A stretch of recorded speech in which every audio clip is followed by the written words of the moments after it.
Assalamualaikum semuanya.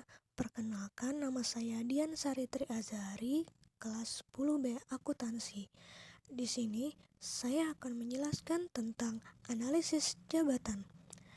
Materi yang akan saya sampaikan yaitu pengertian analisis jabatan, manfaat analisis jabatan, dan metode analisis jabatan. Oke, langsung saja kita bahas materinya.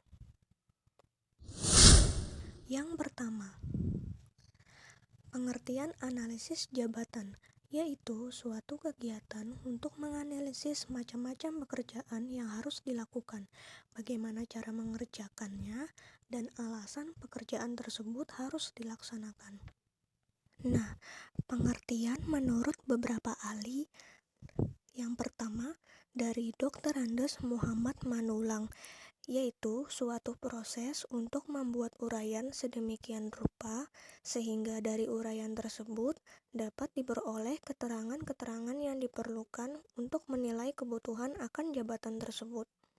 Yang kedua, dari Profesor Dr. Komarudin, yaitu proses untuk memperoleh segenap fakta jabatan yang berhubungan.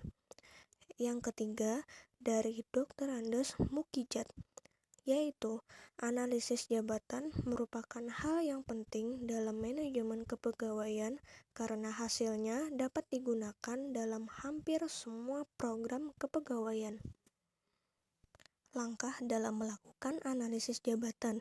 Yang pertama, melakukan kajian organisasi secara keseluruhan dan disesuaikan dengan tiap jabatan yang ada dalam suatu organisasi. Yang kedua, menentukan langkah menganalisis informasi dalam organisasi.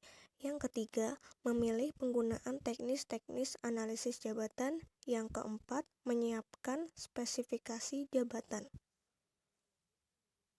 Hasil analisis jabatan akan memberikan informasi berkaitan A. Deskripsi pekerjaan atau job description, suatu daftar yang memberikan gambaran terkait tugas, wewenang, dan tanggung jawab pekerjaan yang akan dilaksanakan oleh pegawai yang bersangkutan. B. Spesifikasi pekerjaan atau job specification, suatu daftar yang berisi informasi tentang pengetahuan, kemampuan, keterampilan, dan karakteristik lain yang harus dimiliki seseorang terkait dengan posisinya pada suatu jabatan tertentu. C. Desain pekerjaan atau job design, suatu proses rancangan pekerjaan dengan penentuan tugas-tugas dan metode serta hubungan antara pekerjaan tersebut dan pekerjaan lainnya dalam suatu pekerjaan. Yang kedua, manfaat analisis jabatan. Yang pertama, perekrutan dan seleksi pegawai. Kedua, kompensasi gaji pegawai. Ketiga, evaluasi jabatan. Keempat, penilaian prestasi pegawai. Kelima, latihan atau training. 6. Promosi dan penempatan pegawai. Yang ketujuh, organisasi. Ke-8, penyederhanaan pekerjaan. Yang ketiga, metode analisis jabatan. A. Kuesioner atau daftar pertanyaan, yaitu pengumpulan data yang menggunakan daftar pertanyaan yang sudah disusun sebelumnya, kemudian disebarkan kepada pegawai untuk diisi.